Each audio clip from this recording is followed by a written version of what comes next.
भारत में कोविड-19 के खिलाफ जारी जंग में देश मजबूती के साथ बढ़ रहा है आगे। लोगों के स्वस्थ होने की दर हुई 72.51%। कोविड मृत्यु दर भी घटकर हुई 1.92%। पूर्व क्रिकेटर और प्रदेश सरकार के कैबिनेट मंत्री चेतन चौहान का आज हापुड़ के गढ़ मुक्तेश्वर में किया गया अंतिम संस्कार। भाजपा नेताओं और कार्यकर्ताओं ने नम आंखों से चेतन चौहान को दी अंतिम विदाई।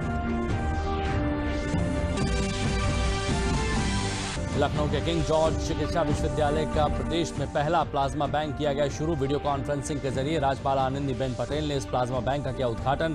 कहा, कोरोना में प्लाज्मा थेरेपी है कारगर।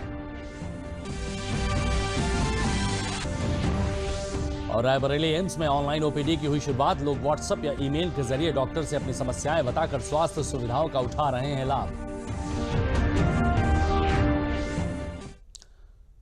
नमस्कार, मैं हूं विजय श्रीवास्तव और अब समाचार विस्तार से।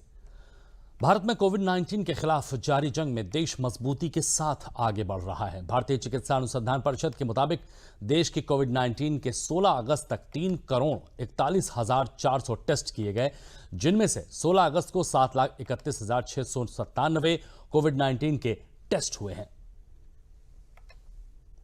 कोरोना संक्रमण के खिलाफ सरकार के सख्त कदमों की बदौलत कोरोना के मरीजों की संख्या में लगातार कमी देखने को मिल रही है।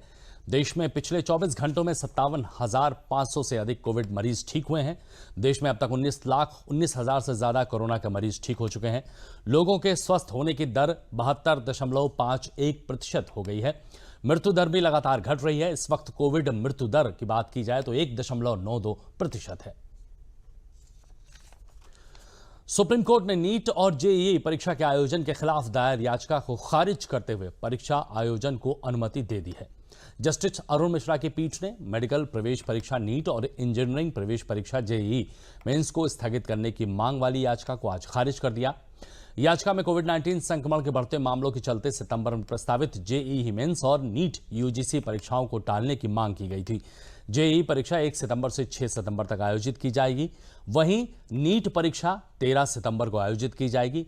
11 राज्यों के 11 छात्रों ने देश में तेजी से बढ़ रहे कोविड-19 महामारी के मामलों को देखते हुए जेईई मेंस और नीट यूजीसी परीक्षाएं स्थगित करने के अनुरोध के साथ सुप्रीम कोर्ट में याचिका दायर की थी। केंद्रीय वन और पर्यावरण मंत्री प्रकाश जावड़ेकर ने आज वीडियो कॉन्फ्रेंसिंग के माध्यम से राज्यों के वन मंत्रियों के साथ चर्चा की। वन और पर्यावरण राज्य मंत्री बाबुल सुप्रियो ने इसमें भाग लिया। बैठक का उद्देश्य नगर वन योजना सहित पशुओं की देखभाल के लिए निगरानी प्रणाली सहित अन्य पहलुओं को बढ़ाना और बढ़ावा देना है। इस मौके पर वन और पर्यावरण मंत्री प्रकाश जावड़ेकर ने कहा कि डॉल्फिन को संरक्षण और संवर्धन करने के लिए प्रोजेक्ट डॉल्फिन को 15 दिनों से शुरू किया जाएगा।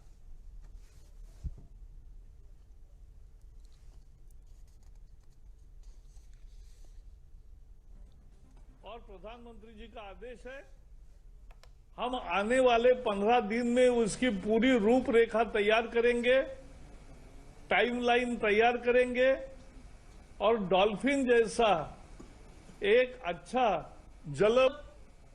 एक तरह से जो मछली के प्रजाति में है लेकिन वो अलग ही है डॉल्फिन, तो डॉल्फिन को संरक्षण और संवर्धन करने का कार्यक्रम हम 15 दिन में सुनिश्चित करके सबके सामने रखेंगे। केंद्रीय पर्यावरण मंत्री प्रकाश जावड़ेकर ने कहा है कि वित्त आयोग ने वनों के लिए आवंटन को 7% से 10% कर दिया है। उन्होंने कहा कैंपा फंड का 80% वन संरक्षण के लिए इस्तेमाल किया जाएगा। फाइनेंस कमीशन ने इस बार फॉरेस्ट का वेटेज बढ़ाकर डिवोल्यूशन में राज्यों को जो पैसा मिलेगा उसमें अपना वेटेज फॉरेस्ट का बढ़ा है और फॉरेस्ट का वेटेज अब 10% हो गया है। सो 10%, अर्लियर इट वाज 7%, 3% से वो बढ़ा है। इसका मतलब फॉरेस्ट को अब ज्यादा पैसे मिलने चाहिए, मिलेंगे अगर राज्य सरकार खुद के पैसे लगाएगा तो। सूचना और प्रसारण मंत्रालय में सचिव अमित खरे ने 16 जनवरी से 31 जनवरी के बीच मंत्रालय में चलाए गए स्वच्छता पखवाड़ा 2020 में उत्कृष्ट योगदान देने वाले मंत्रालय के विभिन्न विभागों को स्वच्छता पखवाड़ा पुरस्कार 2020 से सम्मानित किया।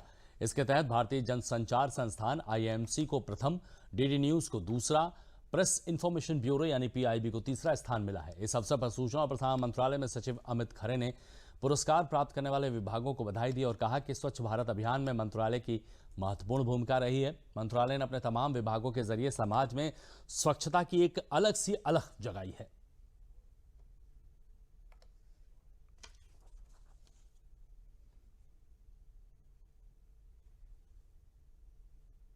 सबसे पहले मैं तीनों पुरस्कार विजेताओं भारतीय जनसंचार संस्थान, दूरदर्शन और प्रेस सूचना ब्यूरो को बधाई देता हूं।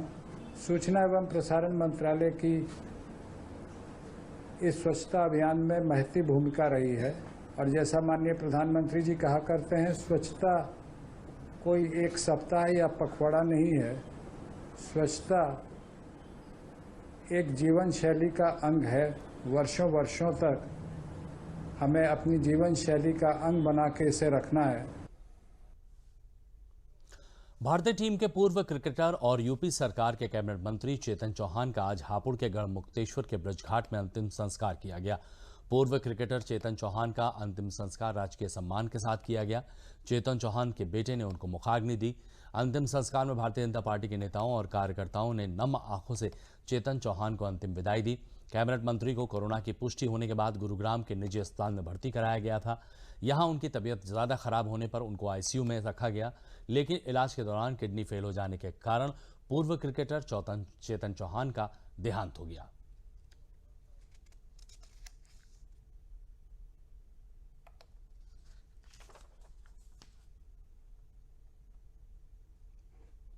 मैंने देखा कि वो सभी खिलाड़ियों के प्रति बड़ी चिंता करते थे और पूरे देश के अंदर उन्होंने घूम घूम कर क्रीड़ा भारती काम बढ़ाया।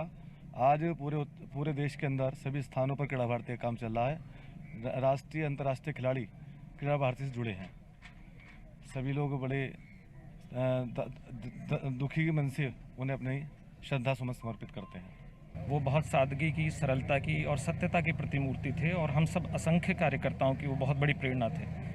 आज उनके न रहने से मैं समझता हूँ कि ये केवल पूरे उत्तर प्रदेश, हमारे पश्चिम उत्तर प्रदेश ही नहीं वरन पूरे उत्तर प्रदेश के अंदर एक बहुत बड़ी राजनीतिक रिक्तता और एक शून्यता उत्पन्न हो गई है। और हम लोग उनके व्यक्तित्व से, उनके कार्यों से हमेशा ही जो प्रेरणा लेते रहेंगे। उत्तर प्रदेश में राज्यसभा सीट के लिए उपचुनाव में भारतीय जनता पार्टी के प्रत्याशी जयप्रकाश निषाद निर्विरोध चुन लिए गए हैं। कोई दूसरा उम्मीदवार मैदान में न होने से उनको चुना जाना पहले ही तय था। ये सीट समाजवादी पार्टी के वरिष्ठ नेता बेनी प्रसाद वर्मा के निधन के बाद खाली हुई थी।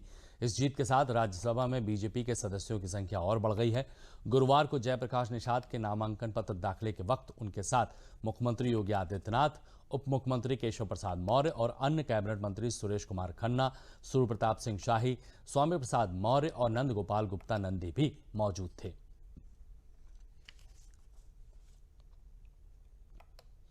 उत्तर प्रदेश सरकार ने पंचायतों में अवस्थापना सुविधाएं विकसित करने के लिए काम शुरू कर दिया है। गांव में सड़क, पेयजल, वाटर रिचार्जिंग, तालाबों का विकास, प्रकाश व्यवस्था, सफाई समेत जो जरूरी आवश्यकताएं चाहिए वो पूरी की जा रही हैं। इसके लिए प्रदेश सरकार ने ग्राम पंचायतों को फंड भी दिया है, जिससे इन योजनाओं पर तेजी से काम हो रहा है। इससे लोगों को गांव में ही सारी सुविधाएं उपलब्ध होंगी, जिनके लिए लोग शहर भागते थे। कोरोना संक्रमण काल में इसका फायदा प्रवासी श्रमिकों को भी मिल रहा है।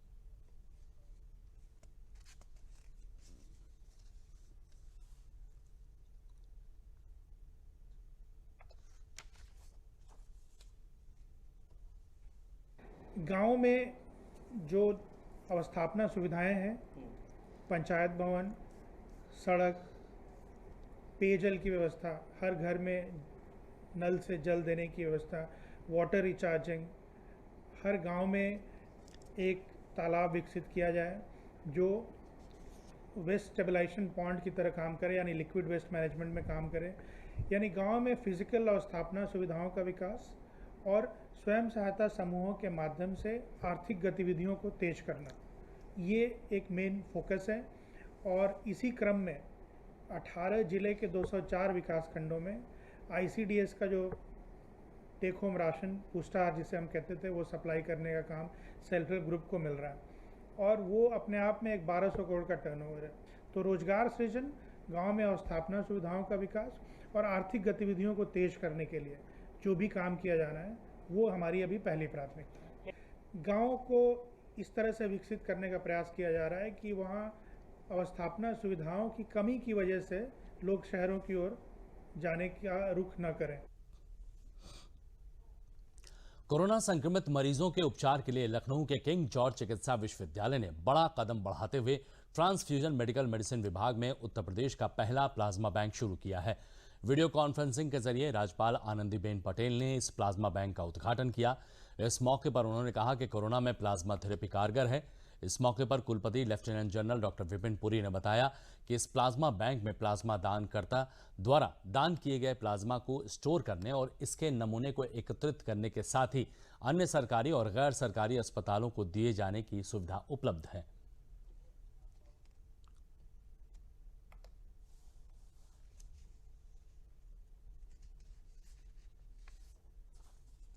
उत्तर प्रदेश के पहले प्लाज्मा बैंक के उद्घाटन पर मुझे बहुत खुशी है कि किंग जॉर्ज मेडिकल यूनिवर्सिटी इस प्लाज्मा बैंक की शुरुआत कर रहा है।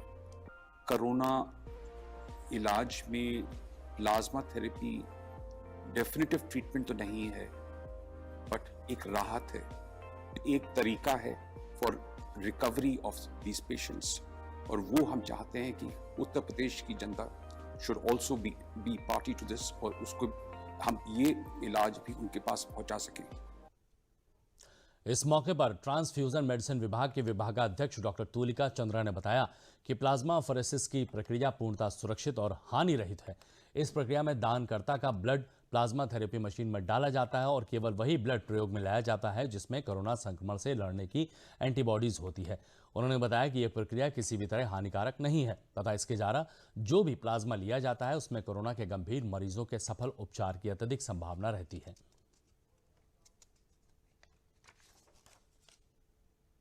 आज ट्रांसफ्यूजन मेडिसिन विभाग KGMU द्वारा उत्तर प्रदेश का प्रथम प्लाज्मा बैंक का उद्घाटन किया गया है और ये अपने आप में एक कदम है, सकारात्मक पहलू है।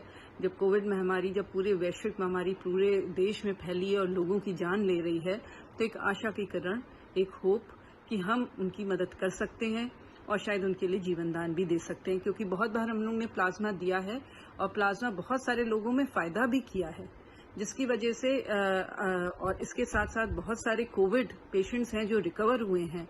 आज जरूरत है उन कोविड पेशेंट्स को भी सकारात्मक होने की। प्लाज्मा बैंक में आइए, अपना प्लाज्मा डोनेट करिए। बारिश के मौसम में संक्रमण का खतरा ज्यादा होता है। ऐसे में कोरोना के संक्रमण को रोकने के लिए विशेष सावधानी बरतने की जरूरत है, क्योंकि सबसे ज्यादा संक्रमित युवा हो रहे हैं, लेकिन बुजुर्गों और बीमार लोगों के साथ गंभीर स्थिति भी उत्पन्न हो रही है। प्रदेश में कोरोना वायरस से संक्रमितों की संख्या में प्रतिदिन बढ़ोतरी हो रही है। इस बारिश के मौसम में संक्रमण का खतरा और भी बढ़ जाता है। ऐसे में हमें और ज्यादा ध्यान देने की जरूरत है, खास तौर पर तब जब हमारे घर में बुजुर्ग और पहले से बीमार लोग मौजूद हैं। युवाओं में तो आजकल असिम्प्टोमेटिक लक्षण नजर आते हैं, जिससे घर के अन्य लोगों तक ये बीमारी पहुंच सकती है। बच्चों, बुजुर्गों और बीमारों को इस बीमारी से ज्यादा परेशानी उठानी पड़ रही है। सबसे बड़ा जो संकट है वो ये है कि मौत के आंकड़ा नहीं बढ़ना चाहिए। उसके लिए ये देखने में आ रहा है कि जो लोग हाई रिस्क के लोग हैं, हाई रिस्क पेशेंट ही इस चपेट में आ रहे हैं। उन हाई रिस्क में छोटे बच्चे हो सकते हैं 6 साल तक के, 58 साल से ऊपर के बुजुर्ग हो सकते हैं, प्रेग्नेंट महिलाएं हो सकती हैं, या क्रॉनिक बीमारियों के मरीज हैं जैसे डायबिटीज़ है, हाइपरटेंशन है, हार्ट की लंग्स की बीमारियां हैं, किसी को लिवर की बीमारी है या किडनी की बीमारी है, किसी का कोई ऑर्गन ट्रांसप्लांटेशन हुआ है, कोई मान लीजिए कैंसर की बीमारी के मरीज़ हैं, तो ये मरीज़ हर घर में हैं। तो मैं कहूँगा कि जो युवा हैं, जो बाहर निकल रहे हैं, वो सबसे ज़्यादा चपेट में आ रहे हैं। ये देखने को मिला है कि इन्फेक्शन उनमें सबसे ज़्यादा है, लेकिन मौत का आंकड़ा उनमें सबसे कम है। मौत जिनमें ज़्यादा होगी, हाई रिस्क वालों में होगी। तो जो बाहर निकलने वाले लोग हैं वो एक जिम्मेदारी निभाएं, चाहे वो काम पे बाहर जा रहे हैं, चाहे किसी सामान लेने के लिए बाहर जा रहे हैं। उन लोगों को अपने आप को आइसोलेट करना चाहिए। जैसे ही वो अंदर आते हैं घर में, अपना बाहर वाला कमरा रखें, वहाँ पे सारे कपड़े निकाल दें, हाथ मुंह धो करके प्रॉपरली सैनिटाइज करके मास्क लगा करके ही घर वालों से दूर से मिलें। वो अपने आप को मान के चलें कि वो पॉजिटिव है, क्योंकि बड़ी संख्या में एसिम्टोमेटिक पॉजिटिव्स की संख्या बढ़ी है। लगभग 60 से 70% तक का अगर लखनऊ का आंकड़ा देखें तो यहाँ पे एसिम्टोमेटिक पेशेंट आ रहे हैं कि उन्हें कुछ भी नहीं है, लेकिन वो पॉजिटिव आ रहे हैं। जब कॉन्टैक्ट ट्रेसिंग से या किसी माध्यम से उनको किया जाता है रैंडम सैम्पलिंग में, तो पॉजिटिव आते हैं। तो ऐसे में इनको अपने आप को पॉजिटिव मानते हुए ही घर वालों से व्यवहार करना चाहिए। इस मौसम में सावधानी बरतने के साथ ही हमें अपने खान पान पर भी विशेष ध्यान देना होगा, जिससे हमारी इम्यूनिटी बनी रहे। खाने की थाली जितने रंग होंगे उतना हमें बचाव होगा।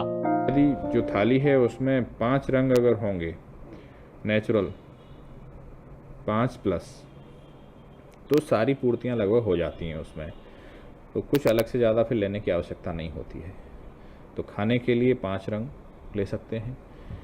Vitamin C, vitamin D, zinc, इनके सप्लीमेंट भी लिया जा सकता है। साथ ही साथ गर्म पानी पीने के लिए कहा गया है कि पानी की आदत डालें गर्म पीने की।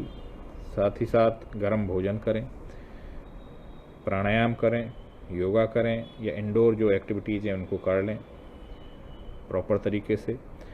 जो एक्सरसाइज का एक शेड्यूल है, कार्डियक एक्सरसाइज, उतना कर लें। 2 गज की दूरी बरतने के साथ ही हमें और भी विशेष सावधानियां बरतनी होंगी, तभी हम कोरोना के संक्रमण से बचाव कर सकते हैं और अपने साथ ही अपनों को भी सुरक्षित रख सकते हैं। Vikas Singh, DD News, Lucknow. Corona virus के चलते लगभग सभी जगह कार्य करने के तरीके बदले हैं। ऐसे में बदले हुए तरीके से महत्वपूर्ण सेवाएं जनता को मुहैया भी कराई जा रही हैं। ऐसे ही रायबरेली एम्स में भी कोरोना की वजह से ऑनलाइन ओपीडी की व्यवस्था की शुरुआत की गई है, जिसमें विभिन्न विभागों के डॉक्टरों के mobile number, email number gate पर चस्पा किए गए हैं, जिससे लोग व्हाट्सएप के जरिए या ईमेल के जरिए डॉक्टर से अपनी समस्याएं बताकर स्वास्थ्य सुविधाओं का लाभ उठा रहे हैं। रायबरेली एम्स के इस व्यवस्था में न सिर्फ रायबरेली बल्कि आसपास के कई जनपदों के लोगों को भी फायदा मिल रहा है। रायबरेली एम्स के डायरेक्टर प्रोफेसर अरविंद राजवर्षी ने बताया कि ऑनलाइन ओपीडी के जरिए लोगों को स्वास्थ्य लाभ देने का कार्य लगातार चल रहा है। इससे लोग फायदा भी उठा रहे हैं। ऑनलाइन ओपीडी का लाभ उठाने वाले मरीजों ने बताया कि इस व्यवस्था से वो पहले व्हाट्सएप या ईमेल के जरिए डॉक्टर से अपनी समस्या को बताते हैं।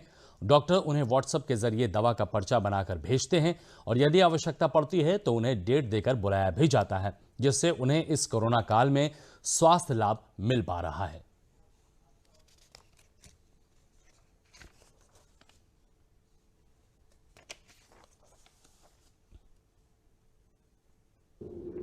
कोरोना के टाइम देखिए टेली कंसल्टेशन में ऑनलाइन जो हमारी सुविधा है उसमें सबसे पहले हम मेडिसिन एक प्रेस्क्रिप्शन लिख के पेशेंट को भेज रहे हैं, ठीक है।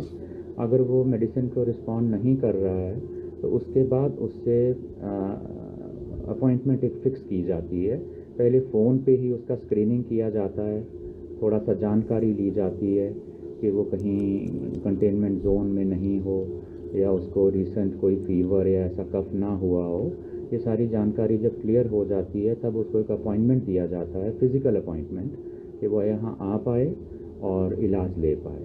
उसके भी गाइडलाइंस हैं, जैसे सबसे पहले एम्स में जब वो आता है तो उसकी बाहर स्क्रीनिंग की जाती है। सबसे पहले स्क्रीनिंग के बाद उसको मास्क दिया जाता है पहनने को और ये कोशिश की जाती है कि वो अकेला ही यहाँ तक आए, उसके साथ जो अटेंडेंट वगैरह हैं वो बाहर गाड़ी में ही बैठे रहें। पहाड़ों पर लगातार हो रही बरसात और नेपाल से 4 लाख क्यूसेक से अधिक पानी घाघरा नदी में छोड़ दिए जाने से मैदानी क्षेत्रों में एक बार फिर से बाढ़ से तबाही शुरू हो गई है। घाघरा नदी खतरे के निशान से लगभग 60 सेंटीमीटर ऊपर बह रही है। अंबेडकर नगर जिले की आलापुर और टांडा तहसील क्षेत्र के 1 दर्जन से अधिक कछार के गांव चारों तरफ से बाढ़ के पानी से घिरकर टापू बन गए हैं।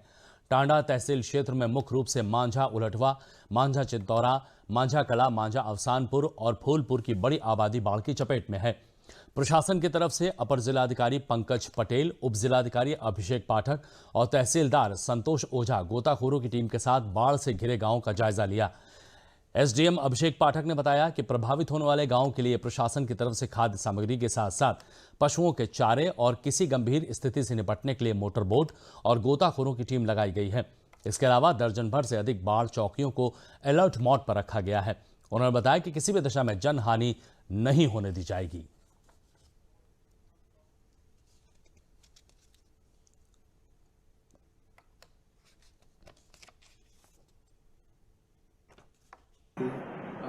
ग्राम माझा उल्टमा, माझा कला, माझा अवसानपुर, केवटला इत्यादि हमारे कृषि क्षेत्र के अंतर्गत जो 5 गांव प्रभावित हैं उनका दौरा किया गया और नदी अभी बढ़ी हुई स्थिति में है तो लोग उससे प्रभावित हैं, इसका जायजा लिया गया।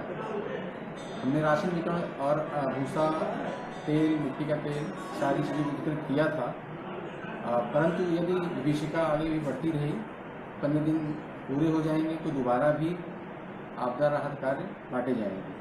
दर्जनों गांव डूब चुके हैं। महुआ पार, अवसानपुर, गंगापुर ये सब डूब चुके हैं, लगभग टापू के रूप में हो चुके हैं। जानवर इधर उधर हैं, उनको ना चारा व्यवस्था हो ही नहीं पा रहा है। फसल तो लगभग सब डूब चुके हैं। 20 दिन में दूसरी बाढ़ है जिसमें फसल तो नामुमकिन है कि अब कुछ हो पाएगा। फसल तो एकदम खत्म के बराबर है और पशुओं को चारा भी नहीं मिल पा रहा है जिससे वो खा सकें। कोरोना संकट के इस विषम दौर में केंद्र सरकार द्वारा किसानों के खातों में पीएम किसान सम्मान निधि योजना की 6ठी किस्त ट्रांसफर किए जाने से बाराबंकी जिले के किसानों को उत्साह से भर दिया है। किसान अब दोगुने जोश से अगली फसल की तैयारी में जुट गए हैं। किसानों का कहना है कि ये राशि ऐसे समय में मिल रही है जब उन्हें पैसे की सबसे अधिक जरूरत थी। साथ ही किसानों ने बताया कि पहले छोटी से छोटी जरूरतों के लिए गांव के महाजनों के सामने हाथ फैलाना पड़ता था, मगर अब स्थिति बदल गई है। प्रधानमंत्री सम्मान निधि योजना का लाभ मिलने से सारी समस्याएं समाप्त हो गई हैं। बाराबंकी जिले में 2,14,933 किसान परिवारों को पीएम किसान सम्मान निधि की 6ठी किस्त उनके बैंक खातों में आ गई है। वहीं कई ऐसे किसान हैं जिनके खाते में त्रुटि थी, जिनको सुधार कर उनके भी खातों में सम्मान निधि का लाभ दिया जाएगा।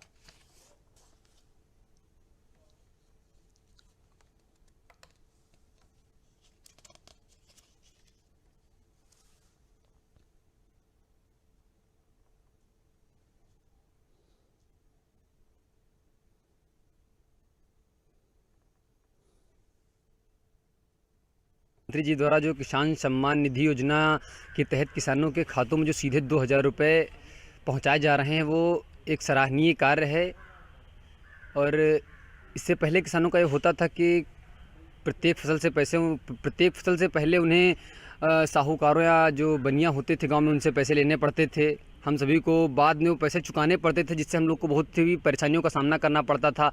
कभी कभी कुछ गरीबों किसानों को तो अपने खेत भी गिरवी रखना पड़ता था। लेकिन 2,000 रुपये जो हमारे खातों में प्रत्येक फसल से पहले आते हैं उसके लिए मैं सरकार का बहुत बहुत आभार व्यक्त करता हूँ। भाई 2,000 रुपया हमका जो मिला उससे हमको बहुत बड़ी राहत मिली। और कम से कम धान है, गेहूँ है, बीज में ज़रूरत है उसका खरीद लेहन, या खाद है, खाद में पैसा नहीं है उसका अब कम से कम दूसरे से नहीं मांगे पड़त है, ले लेहन, आराम होगा हमका। प्रधानमंत्री जी को किसान सम्मान निधि द्वारा 2,000 रुपया देने का बहुत बहुत धन्यवाद और बहुत अच्छी योजना है। अब किसी के यहाँ ऋण वगैरह कुछ लेना नहीं पड़ता है और कहीं भी जाना नहीं पड़ता है और 2,000 रुपये सीधे खाते अकाउंट में प्रधानमंत्री दे देते हैं। ये बहुत अच्छी बात है। अब हम किसानों के लिए प्रधानमंत्री किसान सम्मान योजना जो है बहुत ही कारगर है और ये जो है हमें किसानों के लिए समय पर जो पैसा मिल जाता है, इससे हम किसानों के लिए ब्याज नहीं लेना उधार नहीं लेना पड़ता है ब्याजू पैसे, और समय पर हमारा काम हो जाता है। अलीगढ़ में डिफेंस कॉरिडोर के शिलान्यास की तैयारियों को लेकर मुख्य कार्यपालक अधिकारी अवनीश कुमार अवस्थी के नेतृत्व में यूपीडा की टीम 2 दिवसीय दौरे पर रविवार को अलीगढ़ पहुंची। खैर रोड स्थित अंडला में प्रस्तावित जमीन का मौका मुआयना किया जाना है। सरकार नींव रखने से पहले यहां सड़कों का निर्माण, बिजली के लिए सब स्टेशन की स्थापना करने की तैयारी में है। मौके पर सभी विभागों के अधिकारी मौजूद थे। इस दौरे के बाद ही पूरा ड्राफ्ट तैयार होगा। टीम ने जिला स्तरीय अफसरों के साथ बैठक भी की है। केंद्र सरकार अलीगढ़ समेत यूपी के 6 जिलों में डिफेंस कॉरिडोर विकसित कर रही है। उन्होंने बताया कि बहुत जल्द ही कार्य शुरू कर दिया जाएगा। 11 कंपनियों को भूमि आवंटित कर दी गई है। लगभग 2,500 लोगों को शुरुआत में रोजगार भी मिलेगा।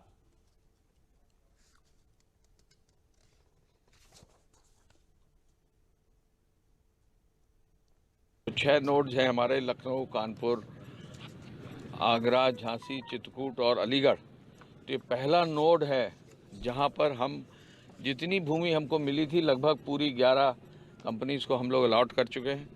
माननीय सांसद जी यहाँ हैं, यहाँ पर जो है इंडस्ट्री एसोसिएशंस के लोग हैं, यहाँ पर जिलाधिकारी हैं, यहाँ पर एसएसपी हैं, सभी लोग हैं। हमारे अधिकारी, हमारे एडिशनल सीईओ वर्मा जी हैं। हम लोग सभी लोग कोशिश में हैं कि इस नोड को सफलतम बनाकर पहला नोड जो हमारा है इसको हम पूरी तरह से आच्छादित करें। प्रधानमंत्री जी की और मोदी जी की प्रथम योजना है, उसको लेते हुए मीटिंग लिए यहाँ पर सभी आप लोग मौजूद थे। यहाँ बहुत अच्छा डिफेंस कॉरिडोर बहुत जल्दी बनने जा रहा है। उसको लेके आया क्योंकि मुख्यमंत्री जी को उद्घाटन करना है, इसलिए उससे पहले निरीक्षण करने ज़मीन कितनी अलॉट हो गई, किसानों को कोई परेशानी तो नहीं है, किसानों को पैसा मिला नहीं मिला, उसकी जानकारी लेने के लिए आए। अलीगढ़ लीप्स एंड बाउंड्स में होगा, कोई उसकी म्याद ही नहीं है, आप उसका कोई पैमाना कर नहीं सकते। वो एक ऐसी चीज़ आई है कि इंडिपेंडेंस के बाद इतनी बड़ी चीज़ अलीगढ़ में हुई ही नहीं जो अब होने वाली है। चित्रकूट जिले में राष्ट्रीय ग्रामीण आजीविका मिशन के अंतर्गत 3,961 महिला स्वयं सहायता समूहों का गठन कर महिलाओं को रोजगार से जोड़कर आत्मनिर्भर बनाने का काम किया जा रहा है। महिलाओं का आर्थिक स्तर सुदृढ़ करने व महिला सशक्तिकरण की ओर कदम बढ़ाने के लिए महिला स्वयं सहायता समूहों को प्रभावी ढंग से प्रशिक्षित किया जा रहा है। जिले के सदर ब्लॉक करवी के ग्राम पंचायत खुटहा में राष्ट्रीय ग्रामीण आजीविका मिशन द्वारा इंडियन ऑयल कॉरपोरेशन के सहयोग से सैनिटरी पैड निर्माण की 2 इकाइयां स्थापित की गई हैं। गांव के खेरापति स्वयं सहायता समूह की 7 महिलाएं न सिर्फ सैनिटरी पैड निर्माण से आय अर्जित कर अपने परिवार को संबल प्रदान कर सकेंगी, बल्कि इस दौरान निर्मित सैनिटरी पैड को समूह की महिलाएं गांव में गरीब किशोरियों और महिलाओं को मुफ्त वितरण कर उन्हें स्वच्छता के प्रति जागरूक भी करेंगी। जिला मिशन प्रबंधक अंकिता शुक्ला ने बताया कि राष्ट्रीय ग्रामीण आजीविका मिशन के अंतर्गत इंडियन ऑयल कॉरपोरेशन द्वारा जिले में सैनिटरी पैड निर्माण की 5 यूनिटें स्थापित की गई हैं, जहां समूह की महिलाओं को प्रशिक्षण के साथ मशीनें व 6 माह तक के निर्माण का रॉ मटेरियल भी निःशुल्क दिया गया है। इसके साथ ही बिक्री के लिए भी विभाग द्वारा इनको सहयोग प्रदान किया जाएगा।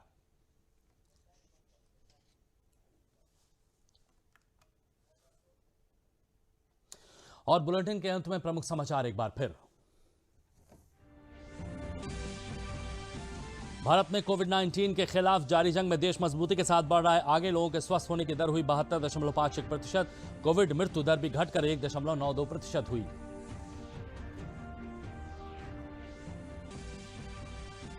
पूर्व क्रिकेटर और प्रदेश सरकार के कैबिनेट मंत्री चेतन चौहान का आज हापुड़ के गढ़ मुक्तेश्वर में किया गया अंतिम संस्कार। भाजपा नेताओं और कार्यकर्ताओं ने नम आंखों से चेतन चौहान को दी अंतिम विदाई।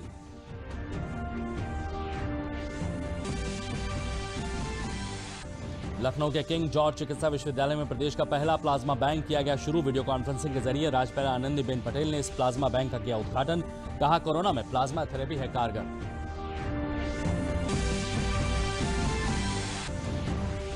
और रायबरेली के एम्स में ऑनलाइन ओपीडी की हुई शुरुआत। लोग व्हाट्सएप या ईमेल के जरिए डॉक्टर से अपनी समस्याएं बताकर स्वास्थ्य सुविधाओं का उठा रहे हैं लाभ। बुलेटिन में फिलहाल इतना ही। दीजिए इजाजत। नमस्कार।